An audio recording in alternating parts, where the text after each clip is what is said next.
नमस्ते बच्चों, सुप्रभात। मैं मेवाड़ा मनोज, दीपदर्शन विद्या संकुल से हिंदी विषयाध्यापक।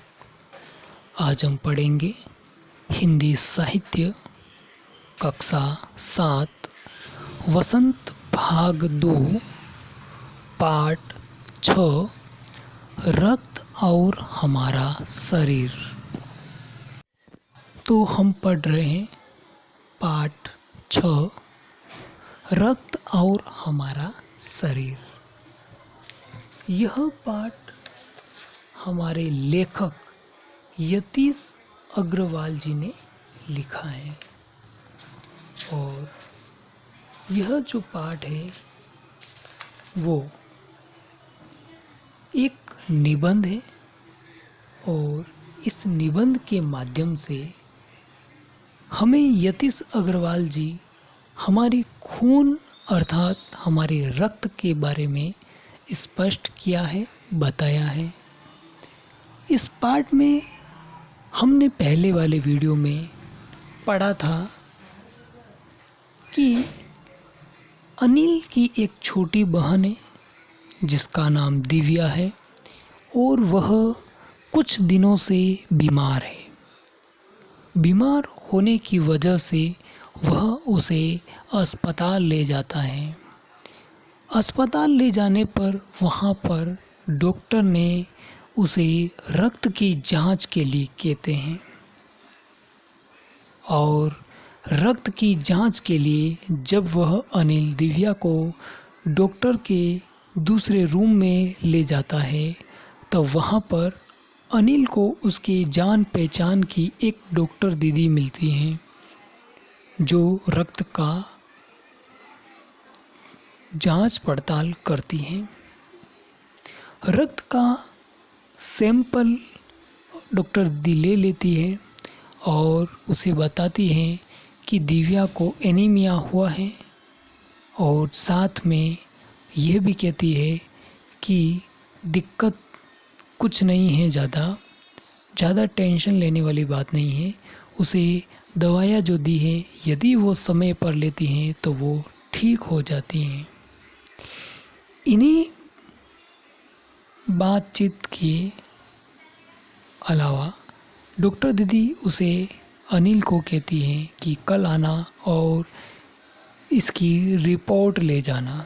जब दूसरे दिन अनिल डॉक्टर दीदी से रिपोर्ट लेने पहुंचता है तब अनिल और डॉक्टर दीदी के बीच खून को अर्थात रक्त को लेकर के वार्तालाप होता है, बातचीत होती है और उस बातचीत के दौरान डॉक्टर दीदी अनिल को बताती हैं कि खून के 2 प्रकार होते हैं और इन 2 प्रकारों में पहला प्रकार जो है वो तरल अवस्था में होता है और इसी तरल अवस्था को डॉक्टर दीदी ने अनिल को बताया कि इसे हम प्लाज्मा कहते हैं। और जो दूसरा प्रकार है उसमें कण होते हैं, एक लाल रक्त कण और दूसरा श्वेत रक्त कण।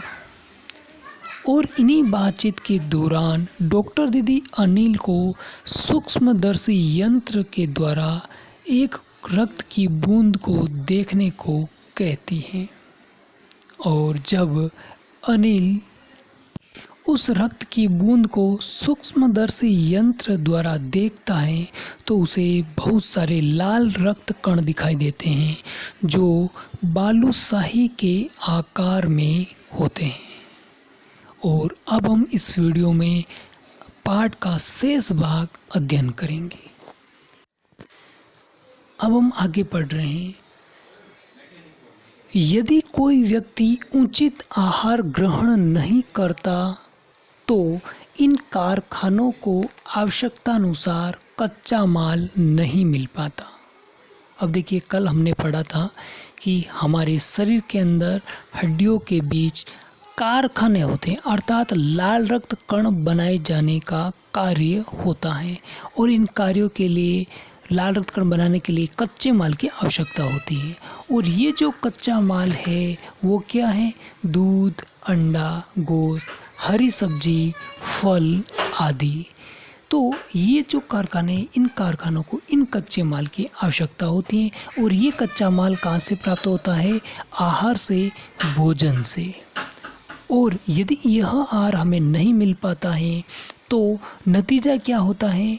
लाल रक्त कण यानी कि रक्त कण नहीं बन पाते और रक्त की कमी, रक्त में इनकी कमी हो जाती है और लाल रक्त कणों की इसी कमी को हम एनीमिया कहते हैं, जो अनिल की छोटी बहन दिव्या को हुआ था।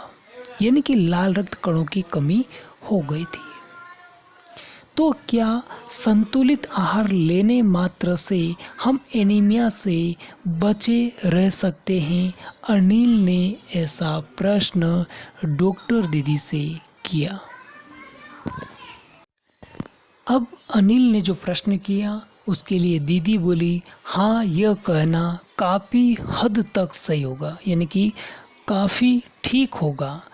यूँ तो एनीमिया बहुत से कारणों से हो सकता है, किंतु हमारे देश में इसका सबसे बड़ा कारण है पौष्टिक आहार की कमी। यानी कि पौष्टिक आहार यदि हम नहीं लेते हैं तो एनीमिया होता है और यह हमारे देश में अर्थात भारत देश में सबसे बड़ी बीमारी ये जो होती हैं वो पौष्टिक आहार की कमी की वजह से होती हैं। इसके अलावा इस रोग का एक और बड़ा कारण है पेट में कीड़ों का हो जाना। यदि पेट में कीड़े हो जाते हैं तो भी एनीमिया हो जाता है। ये कीड़े प्राय दूषित जल और खाद्य पदार्थों द्वारा हमारे शरीर में प्रवेश कर जाते हैं। यानी कि यदि हम दूषित यानी कि गंदा पानी पीते हैं और गंदा खाना यदि हम खाते हैं यानी कि बाहर का खाना खाते हैं तो यह कीड़े हमारे शरीर में प्रवेश कर जाते हैं और हमें एनीमिया हो जाता है। अतः इनसे बचने के लिए यह आवश्यक है कि हम पूरी सफाई से बनाए गए खाद्य पदार्थ को ही ग्रहण करें। यानी कि पूरी तरह स्वच्छता से बनाया गया खाद्य पदार्थ ही हमें ग्रहण करना चाहिए। भोजन करने से पूर्व अच्छी तरह से हाथ धो लेने यानी कि साफ पानी से धो लेने चाहिए और साफ पानी ही पीना चाहिए। और हाँ, अनिल, एक किस्म के कीड़े भी हैं जिनके अंडे जमीन की ऊपरी सतह में पाए जाते हैं, यानी कि जमीन के ऊपर पाए जाते हैं। इन अंडों से उत्पन्न हुए लार्वे त्वचा के रास्ते शरीर में प्रवेश कर आंतों में अपना घर बना लेते हैं। यानी कि हमारे शरीर के अंदर जो नसें हैं उनमें वो अपना घर बना लेते हैं। इनसे बचने का सहज उपाय है कि शौच के लिए हम शौचालय का ही प्रयोग करें और इधर उधर नंगे पैर न घूमें, तो हम इस बीमारी से बच सकते हैं।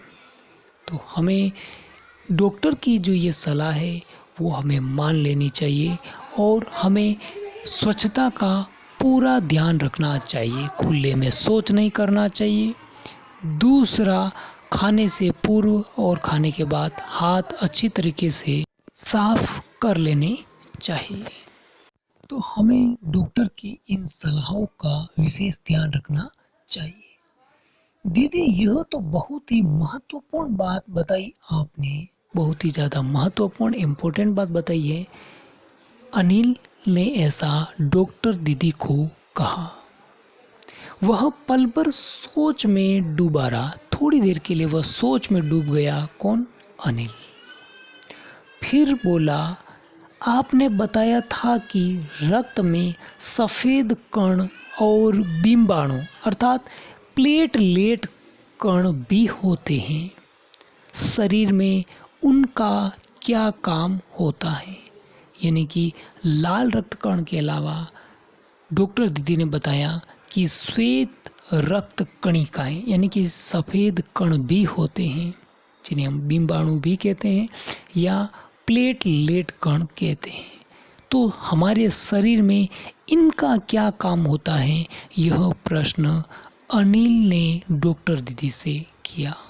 इस प्रश्न का जवाब हम अगले वीडियो में पढ़ेंगे, अध्ययन करेंगे। तब तक के लिए धन्यवाद।